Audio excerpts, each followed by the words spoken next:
Hi అండి. తెలుగు కథల ప్రపంచంకు స్వాగతం. ఇవాల్టి నుంచి శ్రీ ఇచ్చాపురం రామచంద్రం గారు రచించిన అపూర్వ చింతామణి కథల్ని వినేద్దామండి. అపూర్వ చింతామణి. పూర్వము హిమాలయ పర్వతాలకు ఉత్తరంన మణికర్ణికాపురం అనే ప్రసిద్ధ నగరము ఉండేది. ఆ నగరమును సత్యశీలుడనే రాజు పరిపాలించేవాడు. పేరుకు తగినట్లుగా ఆ రాజు మిక్కిలి ధర్మశీలుడై ప్రసిద్ధి పొంది ప్రజలను కన్న బిడ్డల వలె చూసుకునేవాడు. గొప్ప కీర్తివంతుడై వెలుగొందసాగాడు. అతని తండ్రి వీణాధారుడు.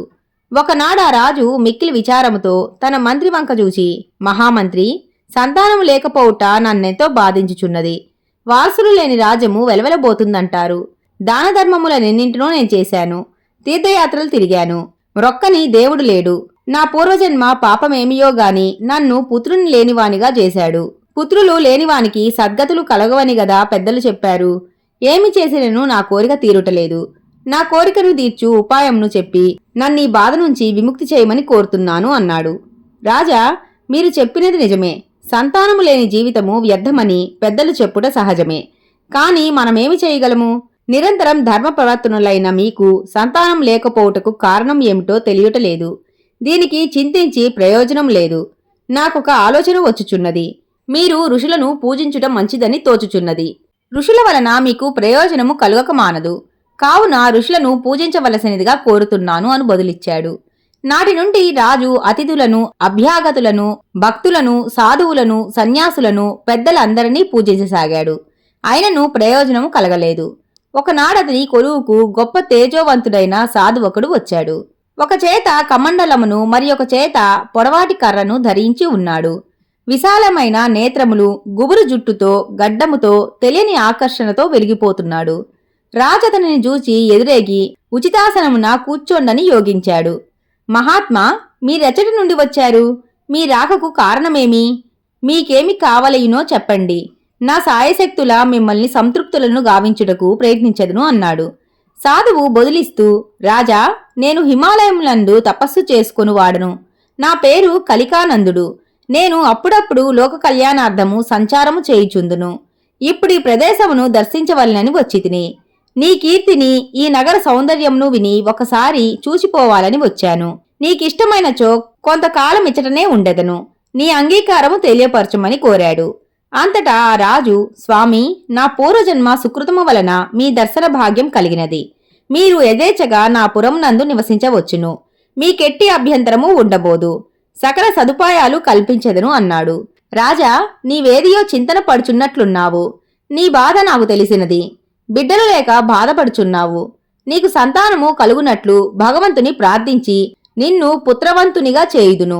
నాకొక రహస్య మందిరమును ఏర్పాటు చేయుము. జనము లేని ఆ మందిరమందు నేను నిశ్చలముగా పూజ చేసుకోగలవాడను అన్నాడు. రాజు సరేయని మణికర్ణికాపురము కోటకు బయట దక్షిణమున ఉన్న తన విడిది మందిరమును సన్యాసికి విడిదిగా ఏర్పాటు చేశాడు. ఆ మందిరము ప్రకృతి అందాలతోనూ, నానాజాతి పక్షులతోనూ, సరస్సులతోనూ, పచ్చని పచ్చిక బయళ్లతోనూ నిండి ఉంది. రాజసేవకులు నిత్యము ఆ పరిసర ప్రాంతములను పరిశుభ్రము చేస్తారు. రాజాజ్ఞ ప్రకారము సన్యాసి తన నివాసము అచట ఏర్పాటు చేసుకున్నాడు. అతనికి సేవలు చేయుటకు పరిచారికలు, సేవకులను రాజు నియమించాడు. ప్రతిరోజు రాజు తన మంత్రి సహా వచ్చి సన్యాసిని సందర్శించి తన సమస్యలను, అనుమానాలను తీర్చుకునేవాడు. ఇట్లు 2 సంవత్సర కాలము గడిచినది. సన్యాసి అభిప్రాయంను తీసుకుని ప్రతి పని చేయుట రాజుకు అలవాటయ్యింది. రాజ్యమందు సన్యాసి మాటకు ఎదురులేకపోయింది. రాజుకు సన్యాసి మాటే వేదవాక్కు అయిందక్కడ. నిత్యము భక్తి శ్రద్ధలతో, పూజా పురస్కారాలతో ఆ భవనం వెలిగిపోయేది. కొంతకాలానికి అనుకోకుండా రాజపత్ని గర్భం కావటం జరిగింది. రాజునికి విషయం తెలిసింది. ఇదంతా సన్యాసి మహిమే అనుకున్నాడు. వెంటనే సన్యాసి వద్దకు పోయి, స్వామి, మీ కరుణా కటాక్షము వల్ల నేను సంతానవంతుడనగుచున్నాను, దీవించండి అన్నాడు. సన్యాసి సకల శుభమస్తు, నీ కోరిక ఫలించుగాక అని దీవించి పంపివేశాడు. రాజపత్ని 9 మాసాలు మోసి పండంటి పాపాయిని కన్నది. ఆడపిల్ల కలిగినందుకు రాజు ఒకంత బాధపడ్డాడు. అయినను దైవేచ్ఛయని సరిపెట్టుకున్నాడు. వెంటనే సన్యాసి వద్దకు పోయి, స్వామి, నాకు ఆడపిల్ల కలిగినదని తెలియజేశాడు. అంతటా స్వామి, శుభమస్తు, మగబిడ్డ కలగలేదని బాధపడవద్దు. ఈ కుమార్తెయే నీ రాజ్యానికి వారసురాలు కాగలదు అని బిడ్డను చూచి, రాజా, ఈమె మిక్కిలి తెలివితేటలతో ప్రకాశిస్తుంది. ఈమెను నా వద్ద పెరగనిమ్ము. సకల విద్యావంతురాలిగా చేసేదను అన్నాడు. సత్యశీలుడు సరేనన్నాడు. సన్యాసి ఇష్టప్రకారం రాజా ఆమెకు చింతామణి అని పేరు పెట్టాడు. బాలిక దినదిన ప్రవర్ధమానయ్యై వెలుగొందసాగింది. పరిపూర్ణ పండిత్యురాలైంది. విద్యాభ్యాసం పూర్తయ్యేసరికి ఆమెకు 16 సంవత్సరాల వయసు కలిగి అపురూప సౌందర్యరాశిగా రూపుదిద్దుకొనసాగింది. యుక్త వయసు వచ్చిన కూతురికి రాజు వివాహం చేయ సంకల్పించాడు. సన్యాసి వద్ద కాక తన అంతఃపురమునందే ఉండునట్లు ఆమెను నియోగించాడు. సత్యశీలుని మామ గుణనిధి. అతనికి చంద్రమతి, విజయవంతుడు అనే 2 సంతానం. చంద్రమతిని సత్యశీలునికిచ్చి వివాహం చేసిన కొంతకాలానికి గుణనిధి చనిపోయాడు. విజయవంతుడు రాజై పాలన కొనసాగించసాగాడు. చింతామణిని తన తమ్ముడు విజయవంతునికిచ్చి వివాహం చేయాలని చంద్రమతి నిశ్చయించింది.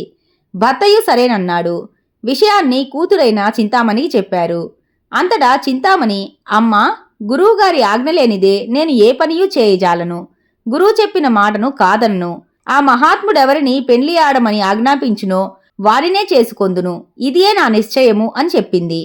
చింతామణి సన్యాసి వద్దకు పోయి తన తల్లిదండ్రుల విషయంను, తన దృఢ నిశ్చయమును తెలియజేసెను. అప్పుడు సన్యాసి, చింతామణి, నీ నిశ్చయము అపూర్వము. నా యోగశక్తిసే జన్మించిన నిన్ను అపూర్వ చింతామణిగా మార్చదల్చాను. నేను చెప్పబోవున్నది వినుము. నీకు 3 ప్రశ్నలు చెప్పెదను. ఆ ప్రశ్నలకెవరు సమాధానం చెప్పెదరో వాడెటువంటి వారైనను నీవు వివాహం చేసుకొనవలెను. సరి అయిన జవాబునివ్వని వాని తల నరికి కోట గుమ్మమునకు వేలాడదీయము. నీ వివాహము జరుగునంత వరకు నీవిచ్చటనే ఉండవలెను. జవాబు సరి అయినదా కాదా అను విషయము నీకు రహస్యంగా తెలియజేసేదను. నీ మందిరమునకు రహస్యంగా వచ్చిపోవుటకు ఒక సొరంగ మార్గమును ఏర్పాటు చేసేదను. దాని గుండా అడవిలోనికి ఇష్టమొచ్చినట్లు పోవచ్చును రావచ్చును. నేను నీ వెనుక రహస్య మందిరములో ఉండి జవాబును విని రహస్యముగా తెలియజేతును. మందిరము నుండి గొలుసు గంటను ఏర్పాటు చేయుము. నీ ప్రశ్నకు జవాబు చెప్పగలిగ వీరుడు గంటను మ్రోగించి లోనికి వచ్చునట్లు ఏర్పాటు గావింపుము అన్నాడు. చింతామణి సరేనని గురువు చెప్పినట్లే ఏర్పాట్లన్నిటినీ చేసింది. తల్లిదండ్రులు ఈ తతంగాన్ని చూస్తూ విస్తుపోయారు. మౌనాన్ని పాటించారు. సన్యాసిని కాదనలేకపోయారు.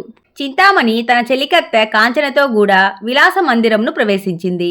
గురువు చెప్పిన ఏర్పాట్లన్నింటినీ చేయించి గురువుకు నమస్కరించి, స్వామి, మీరు చెప్పినట్లే చేయుదును. నేనేమి చేయవలనో తెలపండి అని అడిగింది. అంతటా సన్యాసి, చింతామణి, నీకు 3 ప్రశ్నలు చెప్పేదను. వాడిని గుర్తుంచుకొని నిన్ను కోరి వచ్చిన రాజకుమారులను ప్రశ్నించవలెను. సరి అయిన సమాధానము చెప్పని వాని తలను తెగనరికి కోట వెలుపల పాతిపెట్టించు. ఇది గుర్తుంచుకో అన్నాడు. మొదటి ప్రశ్న. సోదరుల యందు ప్రేమ గలవాడయ్యుండి సన్యాసి వద్దనున్న మంత్రదండమును వనితను దొంగిలించి అతనిని వెడలగొట్టి లోక ప్రసిద్ధిగా రాజ్యపాలన చేయుచున్న రాజు బ్రతికి ఉన్నాడా లేక చనిపోయాడా? అతడెవరు? రెండవ ప్రశ్న. ఈ లోకమునందు ఆడదానిగా పుట్టి మగవేషము ధరించి మంత్రి పదవిని పొంది 4 యువతులను పెండ్లాడి భర్తతో సహా వారిని తీసుకొని వచ్చుచున్నప్పుడు ఆ యువతులను చెరబట్టిపోయిన సన్యాసిని తరిమికొట్టిన వనిత బ్రతికియున్నదా మృతి నొందినదా? ఆమె ఎవరు? మూడవ ప్రశ్న. సన్యాసి ప్రియురాలను శత్రువు అయిన నీతిమంతుడు బ్రతికి ఉన్నారా చనిపోయారా? అతని ప్రియురాలేమైంది? నీతిమంతుడెక్కడ ఉన్నాడు? ఈ పై 3 ప్రశ్నలను నీవు అడగాలి. పద్ధతి తెలిసింది గదా? జవాబు సరిగా చెప్పలేని వాని తల నరికి కోటకు వ్రేలాడగట్టవలెను. వారు బంధువులైనా సరే నీ నిశ్చయము మారకూడదు. ఇదొక వ్రతముగా భావించాలి. నీకు తప్పక మంచి జరగగలదు అని ఆశీర్వదించాడు. చింతామణి అట్లే అని వెడలిపోయింది. క్రమముగా అపూర్వ చింతామణి చరిత్ర ప్రపంచమంతా వ్యాపించింది. ఆమె అపూర్వ సౌందర్యమును చూచి రాజకుమారులెందరో పెళ్లాడాలని అనుకొని అడిగే 3 ప్రశ్నల షరతులకు అంగీకరించక వెనుదిరిగిపోయేవారు. ఎందరో రాజకుమారులు ప్రశ్నలకు సరియైన సమాధానములు చెప్పజాలక తమ తలలను పోగొట్టుకున్నారు.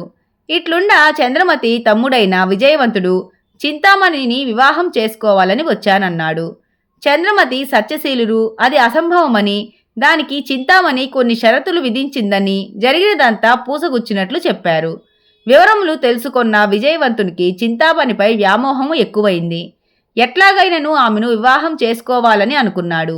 విజయవంతుని మంత్రి మనోహరుడు ఈ వ్యవహారమందలి సాధక బాధకాలను అర్థం చేసుకున్నాడు. వద్దని విజయవంతునితో చెప్పి చూశాడు. అయినను విజయవంతుడు వినలేదు. చింతామణి ప్రశ్నలకు సమాధానం చెప్పి వివాహం ఆడవలనని నిశ్చయించుకున్నాడు. విజయవంతుని రాకను చింతామణి కూడా విన్నది. చాలా దుఃఖించింది. కారణం అతడంటే ఆమెకు ఎంతో ఇష్టం. మనస్సును కొంత దిటవుపరుచుకుంది. ఏది ఎట్లా జరగాలో అట్లానే జరుగుతుందని అనుకుంది. ఒకనాటి ఉదయంన విజయవంతుడు చింతామణి అడగబోవు ప్రశ్నలకు సమాధానములు ఇస్తానని కబురు పంపాడు. ఏర్పాట్లు పూర్తయ్యాయి. విజయవంతునికి 3 ప్రశ్నలను విన్నవించారు. కాని విజయవంతుడు సమాధానము చెప్పలేకపోయాడు. దాని ఫలితంగా విజయవంతుడు తన ప్రాణాన్ని పోగొట్టుకున్నాడు. సత్యశీలుడు విజయవంతుని మరణవార్తను తెలుపుతూ అతని రాజ్యాన్ని కాపాడమని అతని మంత్రికి కబురు పంపాడు. మంత్రి సరే అన్నాడు. చక్కగా పరిపాలన చేయసాగెను. అజయుని వృత్తాంతము. మణికర్ణికాపురమునకు కొంత దూరంలో కాంచనపురం అనే సుందరమైన పట్టణమొకటి ఉంది. దానికి రాజు ప్రభాకరుడు. అతని దేవేరి వసంత తిలక. వారి మంత్రి సుయోధనుడు. వసంత తిలక ప్రభాకరుల కుమారుడే అజేయుడు. ఇతడు సద్గుణములు గలవాడై ఎదుటివారిని ఇట్టే ఆకర్షించగల నేర్పుగలవాడు. అజేయుడు సకల శాస్త్రములు, కళలు, యుద్ధ విద్యలందు ఆరితేరాడు. మిక్కిలి అందగాడే ప్రకాశింపసాగాడు. బుద్ధి కుశలత, చాతుర్యములందు కౌటిల్యుని అంతటి వాడుగా ప్రసిద్ధికెక్కాడు. ఉత్తమ పురుషుల లక్షణములను పుణికిపుచ్చుకున్నాడు. తల్లిదండ్రులకు ప్రియపుత్రుడే మెలగసాగాడు. యుక్త వయసు వచ్చిన తన కుమారునికి వివాహం చేయ సంకల్పించి ప్రభాకరుడు తగిన కన్య కోసం వెదకనారంభించాడు. మంత్రి సుయోధనునితో చర్చించాడు. రాజభారం కూడా అజయునికిచ్చి విశ్రాంతి తీసుకోదలిచాడు.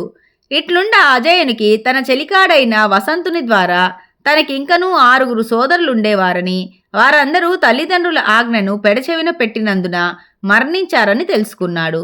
ఒకనాడు ఈ విషయాన్నే తన తండ్రిని అడిగాడు. తండ్రి, మా అన్నలు 6 తమ ప్రాణములనెట్లు పోగొట్టుకున్నారో తెలియజేయండి అని అడిగాడు. విధిలేక ప్రభాకరుడిట్లు చెప్పసాగాడు. అజేయ, నీకు 6 అన్నలుండేవారన్న మాట నిజమే. వారి చరిత్ర చెబుతాను విను. మణికర్ణికాపురమున అపూర్వ చింతామణి అను రాకుమార్తె కలదు.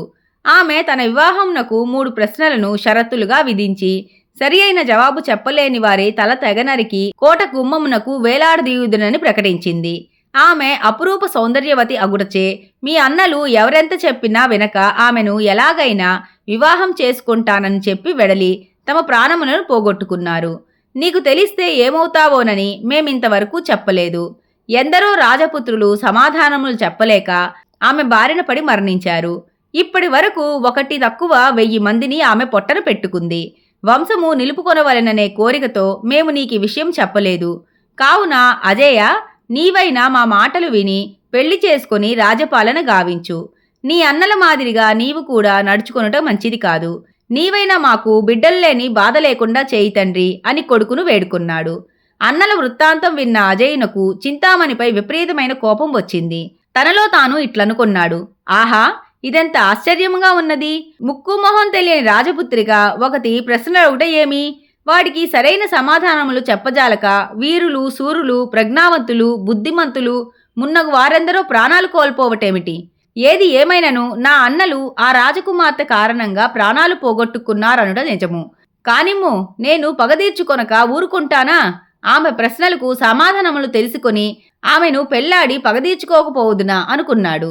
అంతటా అజేయుడు తన తండ్రితో, తండ్రి, నా అన్నలను అన్యాయముగా ఎవడో సన్యాసి దుర్బోధతో ప్రశ్నలను అడిగి పొట్టన పెట్టుకున్న ఆ చింతామణిని వదలను.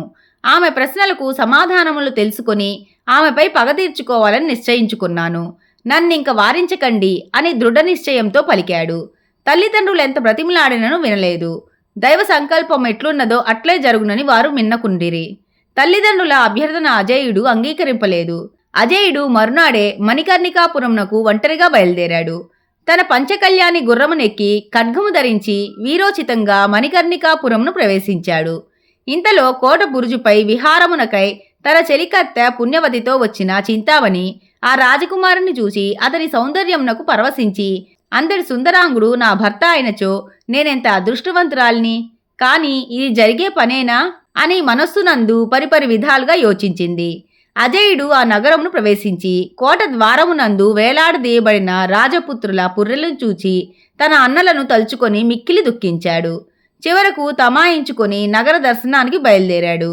కొత్త రాకుమారులెవరో తమ నగరమున ప్రవేశించడం చూసి జనులు, ఆహా, ఇతడెంత ముద్దులు గొలుపుతున్నాడు, ఏ నగరానికి రాజకుమారుడో ఇతడు, మన రాకుమార్తెకు బలి కాబోతున్నాడు కాబోలో అనుకున్న సాగిరి.